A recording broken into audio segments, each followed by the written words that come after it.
மகா பரிசுத்த நாமத்திற்கு மகிமை உண்டாதாக. இஸ்ரவேல் ஜனங்கள் மிகுந்த நெருக்கத்திலையும் சிறையிருப்பிலேயும் அவர்கள் தங்கியிருந்தார்கள். அப்படி சிறையிருப்பிலேயும் நெருக்கத்திலேயும் தங்கியிருந்த நாட்களிலே அவர்களுக்கு ஆறுதலாக தேவனாகிய கர்த்தர் தம்முடைய தீர்க்கதரிசிகளை கொண்டு ஆறுதலான வார்த்தைகளை சொல்லி கொண்டு வந்தார் என்று சொல்லி நவதமாக பார்க்கிறோம். அப்படி ஆறுதலான வார்த்தைகளை சொல்லும் பொழுது விதமாக, நான் உங்களோடு இருப்பேன், நான் மறுபடியும் உங்களை கூட்டி சேர்ப்பேன், நான் கூட்டி சேர்த்த பிற்பாடு உங்களை கீர்த்தியும் புகழ்ச்சியுமாக வைப்பேன், உங்களை மேன்மைப்படுத்துவேன் என்று சொல்லி சொன்னார். தேவனுடைய மகாபரிசுத்த நாமத்திற்கு மேம்பட்டதாக அது அந்த ஜனங்களுக்கு மிகுந்த ஆறுதலாக இருந்தது. அதே போல அவர் சொன்னதை அவர் நிறைவேற்றினார் என்று சொல்லி நாம் விதமாக பார்க்கிறோம். தேவனுடைய மகாபரிசுத்த நாமத்திற்கு மகிமை உண்டாவதாக. தேவநாயகத்துடைய வார்த்தை விதமாக சொல்கிறது. செப்பனியாவின் புஸ்தகம் 3ஆம் அதிகாரம் 20வது வசனத்தை நாம் வாசிக்கும் பொழுது, செப்பனியாவின் புஸ்தகம் 3ஆம் அதிகாரம் 20வது வசனத்தை நாம் வாசிக்கும் பொழுது, அக்காலத்திலே உங்களை கூட்டிக் கொண்டு வருவேன், அக்காலத்திலே உங்களை சேர்த்து கொள்ளுவேன், உங்கள் கண் காண நான் உங்கள் சிறையிருப்பை திருப்பும் போது பூமியிலுள்ள சகல ஜனங்களுக்குள்ளும் நான் உங்களை கீர்த்தியும் புகழ்ச்சியுமாக வைப்பேன் என்று கர்த்தர் சொல்லுகிறார் என்று சொல்லி சொல்லுகிறதை பார்க்கிறோம். விதமாக அக்காலத்திலே அக்காலத்திலே அக்காலத்திலே என்று சொல்லி திரும்ப திரும்ப சொல்லுகிறதை பார்க்கிறோம். அதாவது திருப்பும்போது சிறையிருப்பை திருப்பி அவர்களை மீட்டு அவர்களை கொண்டு வரும் பொழுது என்ன செய்வார்? பூமியிலுள்ள சகல ஜாதிகளை பார்க்கிறோம் உங்களை கீர்த்தியும் புகழ்ச்சியுமாக வைப்பேன் என்று சொல்லி அருமை ஆண்டவர் தம்முடைய அருமையான பிள்ளைகளுக்கு வாக்கு தத்தமாக சொல்லுகிறதை நாம் விதமாக பார்க்கிறோம். தேவனாகிய கர்த்தர் தம்முடைய பிள்ளைகளை அவர் நேசிக்கிறவராக இருக்கிறார். அதனால் விதமாக நேசிக்கிறவர் என்ன செய்ய, தம்முடைய பிள்ளையை நேசிக்கிற தன் தகப்பன் என்ன செய்வான் என்றால், அவர்கள் தவறு செய்யும் போது அவர்களை தண்டித்து அவர்களை சரிப்படுத்தி சீர்படுத்தி மறுபடியும் அவர்களை மனம் திரும்பும் போல அவர்களை சேர்த்து அணைத்து கொண்டு விதமாக அவர்கள் மனம் திரும்பிவிட்டால் திருந்தி விட்டால் விதமாக அவர்களை எடுத்து மறுபடியும் மேன்மையாக உயர்த்தி வைக்கிறதை நாம் விதமாக பார்க்கிறோம். அப்படியே தேவனாகிய கர்த்தர், அதாவது இஸ்ரவேல் ஜனங்கள் தவறு செய்யும் பொழுது அவர்களை தண்டனைக்குட்படுத்தி அந்நிய தேசத்துல சிறையிருப்புகளாக மாற்றி அவர்கள் 70 வருஷ காலமாக அந்நிய தேசத்துல சிறையிருப்பில இருந்து கொண்டிருந்தார்கள். அப்படிப்பட்ட காலத்திலே அவர்கள் நெருக்கப்பட்டு தேவனை நோக்கி ஜெபித்து கொண்டிருக்கும் பொழுது தேவனாகிய கர்த்தர் விதமாக அக்காலத்திலே நான் உங்களை திருப்பி அக்காலத்தில் உங்கள் சிறையிருப்பை மாற்றி அக்காலத்திலே நான் விதமான காரியங்களை செய்வேன் என்று சொல்லி ஆண்டவர் வாக்கு கொடுக்கிறதை நான் விதமாக பார்க்கிறோம். தேவனுடைய மகாபரிசுத்த நாமத்திற்கு மகிமையுண்டதாக. அக்காலத்திலே உங்களை கூட்டிக் கொண்டு வருவேன், அக்காலத்திலே உங்களை சேர்த்து கொள்ளுவேன், உங்கள் கண் காண நான் உங்கள் சிறையிருப்பை திருப்பும் போது பூமியில் உள்ள சகல ஜனங்களுக்குள்ளும் நான் உங்களை கீர்த்தியும் புகழ்ச்சியுமாக வைப்பேன் என்று கர்த்தர் சொல்லுகிறார் என்று சொல்லுகிறதை பார்க்கிறோம். பூமியின் சகல விதமாக பூமியில் உள்ள சகல ஜனங்களுக்குள்ளும் நான் உங்களை கீர்த்தியும் புகழ்ச்சியுமாக வைப்பேன். எல்லாருடைய கண் காண உங்களை என்ன செய்வேன் என்றால் கீர்த்தியும் புகழ்ச்சியுமாக, எல்லாருடைய கண் காண நான் உங்களை கீர்த்தியும் புகழ்ச்சியுமாக ஜனங்களுக்குள்ளே வைப்பேன் என்று சொல்லுகிறதை பார்க்கிறோம். அப்படிதான் ஆண்டவர் தம்முடைய ஜனங்களை சிறையிருப்பில் திருப்பி அவர்களை மறுபடியும் தேசத்துல கொண்டு வந்து சேர்த்த பொழுது அவர்களை தேவநாயகத்தை சேர்த்து அவர்களை கூட்டி சேர்த்து விதமாக அந்த 70 வருஷ காலமாக அந்த தேசம் எப்படிப்பட்டதா இருந்தது என்றால், அரண்மனையும் விதமாக பெரிய பெரிய பட்டணங்களுமாய் இருந்த தேசம், விதமாக விவசாயம் நிறைந்த ஒரு தேசம். இப்படி என்னதென்றால் பால் அடித்து இது வனாந்தரமாக மாற்றி ஒவ்வொரு நிலமாகவும், அது மாத்திரமல்ல மண்மேடுகளாக மாறிவிட்டது. அந்த தேசத்தை கர்த்தர் என்ன செய்கிறார் என்றால், அவர்களை சிறையிருப்பில் திருப்பும் பொழுது மறுபடியும் தேசத்தை பக்குவப்படுத்தி மழையை கொடுத்து அந்த தேசத்தின் நல்ல வறட்சியெல்லாம் மாற்றி நல்ல மழையை கொடுத்து மாத்திரமல்ல அவர்களுக்கு வேண்டிய ஆகாரத்தை கொடுத்து மறுபடியும் ஆலயத்தை எடுப்பத்தி கட்டினார் என்று சொல்லி பார்க்கிறோம். அந்த நாட்களில் ஜனங்களுக்குள்ளே மறுபடியும் அவர்களை கீர்த்தியும் புகழ்ச்சியுமாக வைத்ததாக நாம் பார்க்கிறோம். இந்த நாள் வரைக்கும் இஸ்ரவேல் ஜனங்களை விதமாக சிறையிருப்பை திருப்பி அவர் கொண்டு மறுபடியும் வைத்திருக்கிற பொழுது இந்நாட்களில் எல்லா கண்களும் இஸ்ரவேலை தான் நோக்கி கொண்டு இருக்கிறதை பார்க்கிறேன். என்றால் இஸ்ரவேலில ஒரு சிறிய மாற்றங்கள் ஏற்பட்டாலும் அது உலகத்தினுடைய சரித்திர மாற்றமாக காணப்படுகிறதை பார்க்கிறோம். ஏண்டா தம்முடைய பிள்ளைகளை கொண்டு மத்திய ஒரு இடத்துல வைத்து அங்கிருந்து எல்லாருடைய கண்களும் அவர்களை காணும்படி தேவனாகிய கர்த்தர் கிரியை செய்து கொண்டிருக்கிறார். அவர் தம்முடைய பிள்ளையை விதமாக எடுத்து உயர்த்துகிறவராக இருக்கிறார். ஆனால் தேவனாகிய கர்த்தர் சொல்கிறார், உனக்கு விரோதமா உருவாக்கப்படும் எந்த ஆயுதமும் வாய்க்காதே போகும் என்று சொல்லி தம்முடைய பிள்ளையாக இஸ்ரவேலுக்குத்தான் அவர் வாக்கு கொடுக்கிறதை பார்க்கிறோம். அவர்களுக்கு விரோதமா எத்தனையோ மனிதர்கள், ராஜாக்கள் எழும்பினார்கள். விதமாக நாட்டை அழிக்க வேண்டும், அந்த தேசத்தை இல்லாமலாக்க வேண்டும், அந்த தேசத்தை மண்ணோடு மண்ணாக மாற்றிவிட வேண்டும். அதாவது உலக வரைபடத்துல இஸ்ரேலுங்கிற ஒரு நாடு இருக்கக்கூடாது என்று சொல்லி அந்த நாட்டை அழிப்பதற்காக திட்டம் தீட்டினவர்கள் அநேகர். யூதம் அவர்களை கொன்று குவிக்க வேண்டும், யூதர் என்கிற ஒருவர் கூட பூமியில இருக்கக்கூடாது என்று சொல்லி நினைத்த ஹிட்லரை போல எத்தனையோ மனிதர்கள் எழுப்பினார்கள். ஆனாலும் தேவனாகிய கர்த்தர் அவர்கள் அழிந்து போனார்கள். தேவனாகிய கர்த்தர் தம்முடைய பிள்ளைகளை எப்படி வைத்திருக்கிறார் என்றால் கீர்த்தியும் புகழ்ச்சியுமாக அவர் வைத்து இருக்கிறதை பார்க்கிறோம். இந்நாட்களில் கடனே இல்லாத ஒரு நாடு எது அப்படின்னா அது இஸ்ரேல் நாடு தான். ஏனென்றால் தேவனாகிய கர்த்தர், நீயோ கடன் கொடுப்பாய், கடன் வாங்காதிருப்பாய் என்று சொல்லி ஆண்டவர் அவர்களுக்கு கொடுத்த வார்த்தையின்படி அவர்கள் நாட்கள் கடன் இல்லாதவர்களாக வாழ்ந்து கொண்டிருக்கிறதை பார்க்கிறோம். கடன் இல்லாதவர்கள் மாத்திரமல்ல, அவர்கள் செய்கிற ஒவ்வொரு காரியத்தையும் கர்த்தர் ஆசீர்வதிக்கிறார். அந்த ஆசீர்வாதம் அது அவர்களுக்கு மிகுந்த சந்தோஷத்தை கொடுக்கிறது என்று சொல்லி பார்க்கிறோம். அவருடைய எல்லையை ஆண்டவர் விரிவாக்குகிறார், அவர்களை பாதுகாத்துக் கொள்ளுகிறார், அவருடைய தேவைகள் எல்லாம் கர்த்தர் சந்தித்து கொண்டு வருகிறது விதமாக பார்க்கிறோம். அதனால் பிசாசானவன் என்ன செய்கிறான் என்றால் அவர்களிலும் சிலரை எடுத்து பயன்படுத்தி தன்னுடைய ராஜ்யத்தை விரிவுபடுத்தி அவர்களை கொண்டு தன்னுடைய ராஜ்யத்தை கட்டுவதற்காக பலவிதமான காரியங்களை அவன் செய்து கொண்டிருக்கிறதை பார்க்கிறோம். ஆனால் கர்த்தர் அங்கே கடந்து வந்து அவர்களுக்கு கீர்த்தியும் புகழ்ச்சியும் ஆய்த்து அவர் மேன்மைப்படுத்தி உயர்த்து கொண்டிருக்கிறார். அதற்காக தேவனுக்கு நாம் அதிகமாக ஸ்தோத்திரம் செலுத்துவோமாக. அவ்விதமாக அவர்களிலும் அப்படிப்பட்டவர்களிலும் சிலர் சாத்தானுக்கு இடம் கொடுக்கிறது போல நாம் ரட்சிக்கப்பட்ட தேவனுடைய பிள்ளைகள் விதமாக தேவநாயகத்தை நம்ம ரட்சித்திருக்கிறார். நாம் பாவத்திலும் சாபத்திலும் அநியாயத்திலும் அக்கிரமங்களிலும் சிக்கி தவித்து நரகத்தினரால் போய்கொண்டிருந்த நம்மை அவர் மீட்டு ரட்சித்து அவருடைய இரத்தத்தினாலே நம்மை கழுவி சுத்திகரித்து திருச்சபையாக நம்மை கூட்டி சேர்த்து வைத்திருக்கிறார்.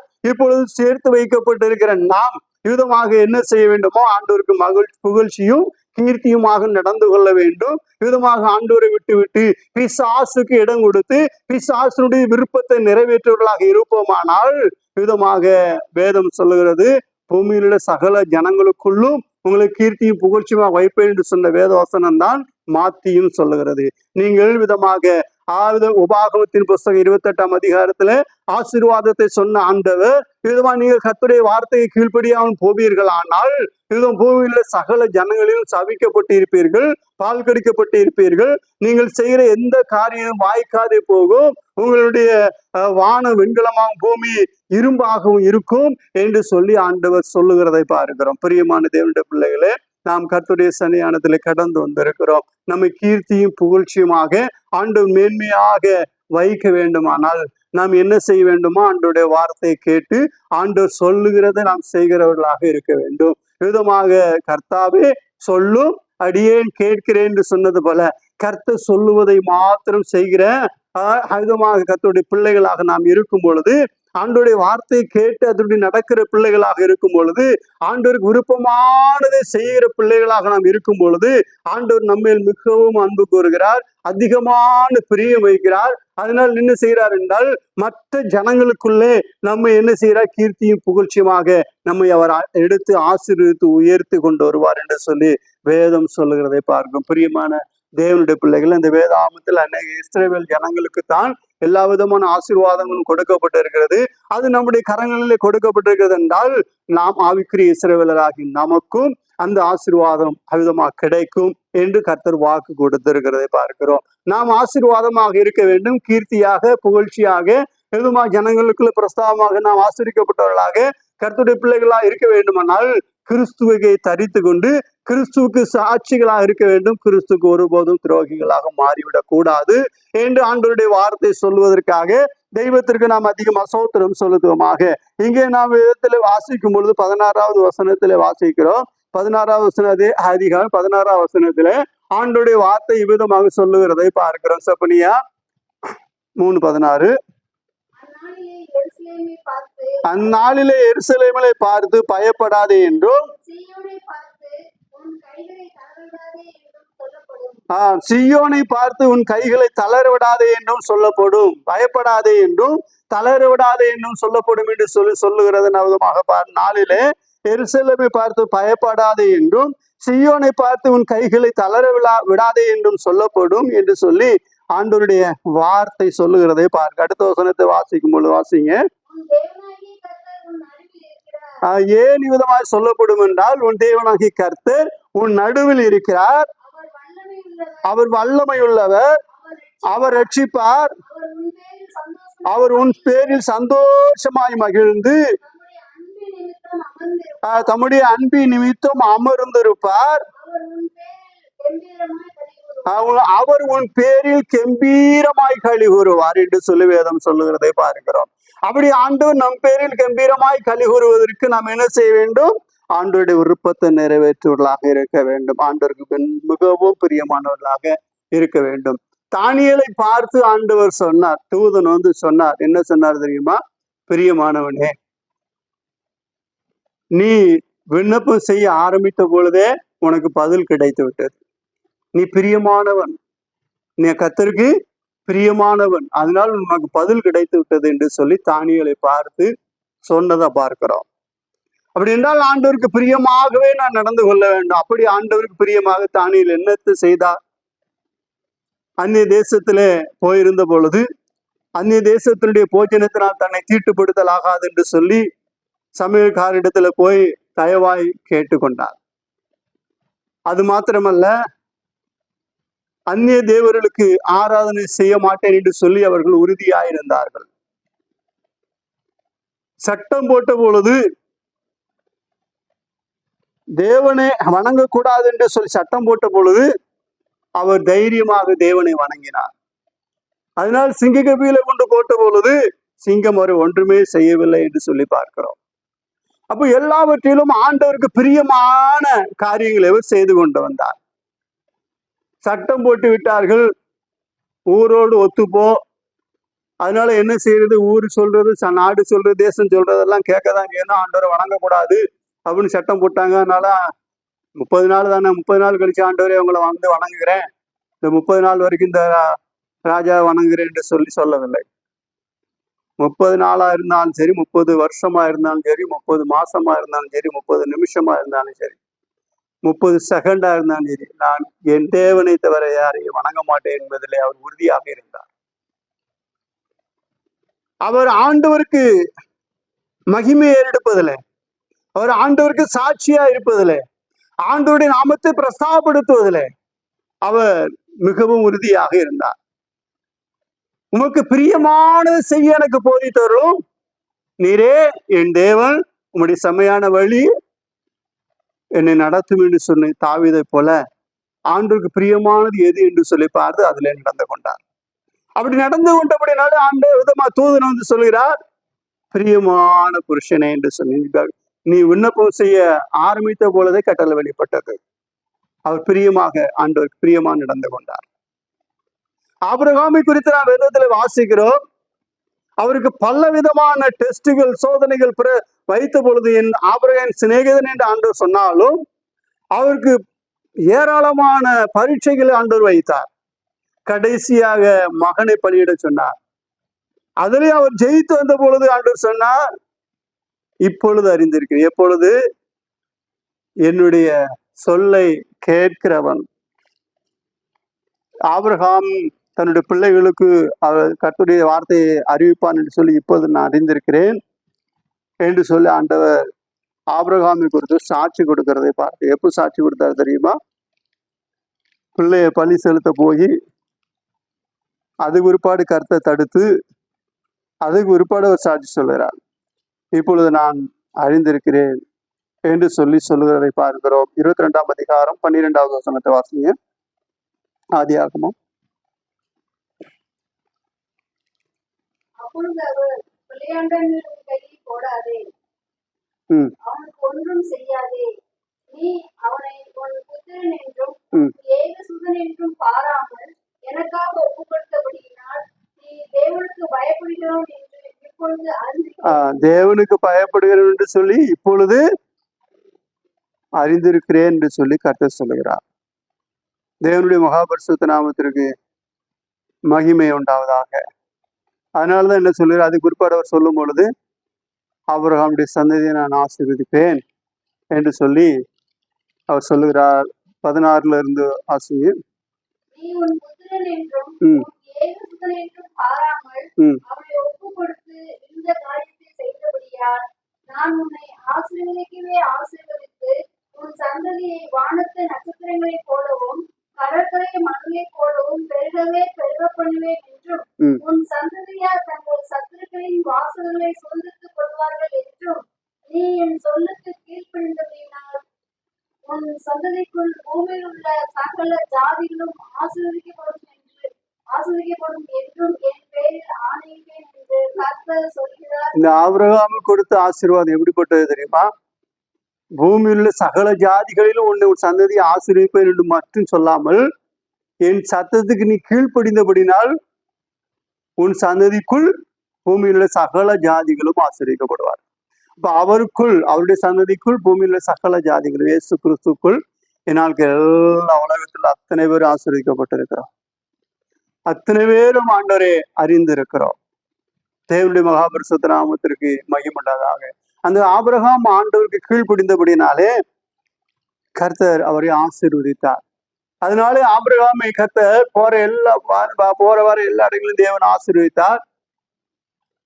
அவருடைய மனைவி இறந்த பொழுது 23ஆம் அதிகாரத்துல வாசிக்கிற, மனைவி இறந்த பொழுது அந்த தேசத்து புத்திரர்களோடு அவர் பேசும் பொழுது, அந்த தேசத்து புத்திரர்கள் விதமாக கல்லறை வேண்டும், என் மனைவி அடக்கம் பண்ண வேண்டும் என்று சொல்லி அவர்கள் கேட்கும் பொழுது அவர்கள் சொல்லுகிறார்கள், அவர்கள் ஆண்டவனே நீர் எங்களுக்குள் மகா பிரபு, அதனால் நீர் எடுத்துக்கொள்ளும், நீர் கேட்கறது நாங்கள் தரமாட்டோம் என்று சொல்ல மாட்டோம் என்று சொல்லி அவர்கள் சொல்லி கொடுக்கிறதை பார்க்கிறோம். மகா கணத்தை கர்த்தர் அவர் கொடுத்திருக்கிறார்.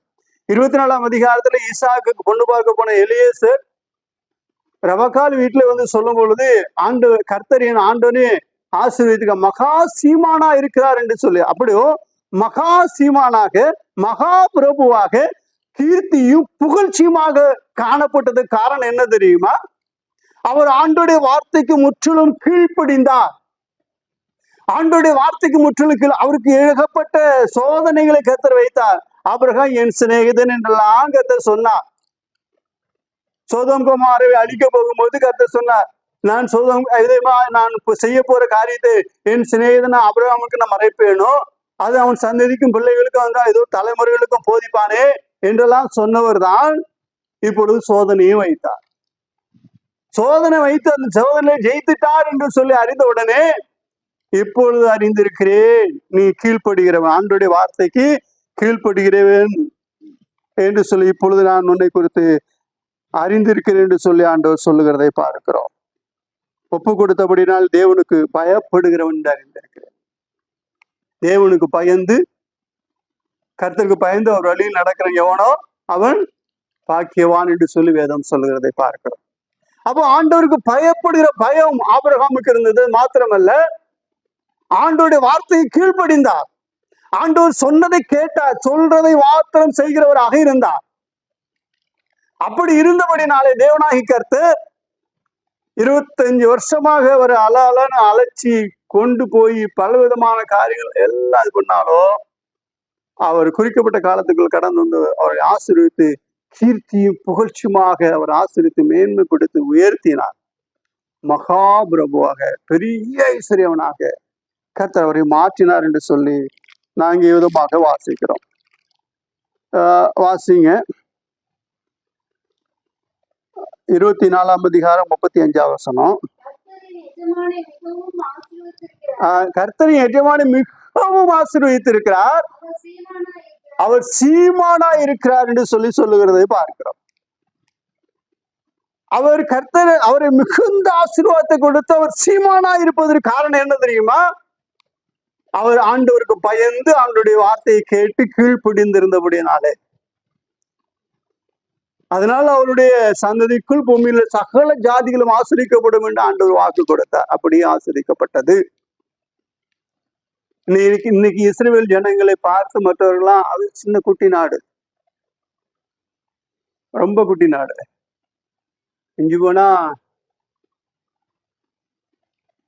சென்னை மாவட்டத்து அளவு தான் இருக்கணும், இல்லைன்னா மதுரை மாவட்ட அளவு இருக்கணும். ஒரு சின்ன குட்டி நாடு. அந்த நாட்டை பார்த்து உலகமே பயப்படுது. காரணம் என்ன தெரியுமா? அவருடைய முற்பிதா ஆபிரகாம் ஆண்டுடைய வார்த்தை கீழ்ப்படிந்தார். ஈசாக்கு ஆண்டவர் சொல்லுவதை கேட்டார். யாக்கோபு ஆண்டவருக்கு பிரியமான் நடந்து கொண்டார். அவருடைய பிதாக்கள் எல்லாம் ஆண்டுடைய வார்த்தை கேட்டார். தாவீது ராஜாவானவர்கள் கர்த்தர் சொல்லுவதை மாத்திரம் செய்கிறவராயிருந்தார். அந்த ராஜ்யத்திலே தாவீது பொதுவா எல்லா உலகத்திலே சரித்திரத்திலே எடுத்து பார்க்கும் பொழுது, பொதுவாக ராஜாக்களுடைய சரித்திரத்தை எடுத்துக்கோங்க, ஒவ்வொரு ராஜாக்களும் பயங்கர பராக்கிரமசாலிகளாக இருந்தார்கள். அலெக்சாண்டரை குறித்து பார்க்கிறோம், பயங்கரமான ஒரு ராஜா என்று சொல்லி பார்க்கிறோம். இப்படி ஒவ்வொரு ராஜாக்கள் இருந்தார்கள். ஆனா அவர்களுக்கெல்லாம் மேற்பட்ட ஒரு ராஜா யார் தெரியுமா? தாவீது. எப்படி என்றால், படையெடுத்து போவார், இன்னாரு போய் அடித்து நொறுக்கு என்று சொல்லி கர்த்தர் சொல்லுவார். அப்படி படையெடுத்து போவார். ஆனா என்ன செய்வார் என்றால், படையெடுத்து போய் அவர்களை அடித்து அவர்களை கீழ்ப்படுத்தி அந்த குடிகளை அழிக்க மாட்டார். ராஜாக்கள் போன என்ன செய்வாருங்க, அந்த குடிகள் எல்லாம் அழிச்சு அவர்களை ஒன்றுமில்லாம ஆக்கிடுவாங்க. ஆனா தாவீது அப்படி இல்லை. அவர்களை போய் அடக்கி ஒடுக்கி அந்த குடிகள்ல என்ன அந்த முக்கியமான ஆட்களை அடக்கி ஒடுக்கிட்டு என்ன செய்வார்னா, அந்த நாட்டுல தன்னுடைய தானியத்தை வைத்து அந்த நாடை தனக்கு அடிமையாக கப்பங்கட்டை வைத்து விடுவார். அதுக்கு பிற்பாடு அந்த நாட்டை என்ன செய்வார், அந்த ராஜா கிட்ட கொடுத்து நீங்க ஆளுகை செய்யுங்க, ஆனா எனக்கு கீழ்ப்படிந்திருக்கணும். சுதந்திரமா இருங்க, ஆனா எனக்கு கீழ்ப்படிந்திருக்கணும். அதனால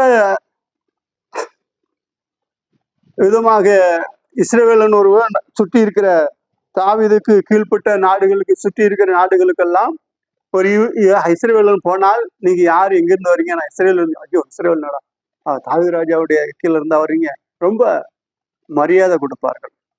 காரணம், அந்த ராஜா அவ்வளோ ஒரு மேன்மையா நடந்து கொண்டார். அர்வனா களத்துல என்று சொல்லி பார்க்கும் பொழுது, அர்வனா அந்த எருசலேமே தாவீது பிடித்தார். அந்த அர்வனா தான் ராஜா.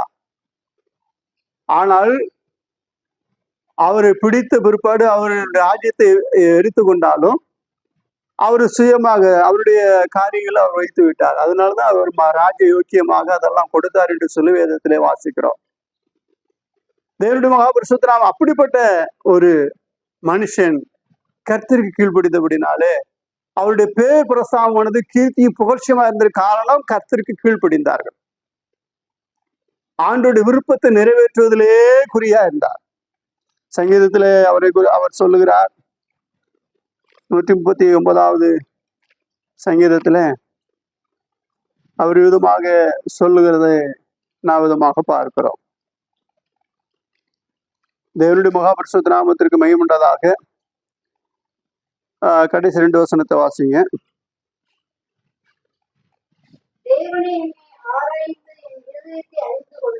தேவனே என்னை ஆராய்ந்து என் இருதயத்தை அறிந்து கொள்ளும். என்னை சோதித்து என் சிந்தனைகளை அறிந்து கொள்ளும். வேதனை உண்டாக்கும் வழி என்னிடத்தில் உண்டோ என்று பார்த்து நித்திய வழியில என்னை நடத்தும் என்று ஆண்டவர்களுக்கு தன்னை ஒப்பு கொடுக்கிற ஒரு அருமையான ஒரு ராஜா. வேதனை உண்டாக்குற வழி என்னிடத்துல இருக்கிறதா? தேவனுக்கு விருப்பமில்லாத காரியங்களை செய்கிறவனாக நான் இருக்கிறேனா? அவைகளுக்கு என்னை விலக்கி காத்து கொள்ளும். தேவனே என்னை அறிந்து கொள்ளும், உள்ளிந்திரியங்களை சோதித்து பார், என்னை சரிப்படுத்தும் என்று சொல்லுகிறார்.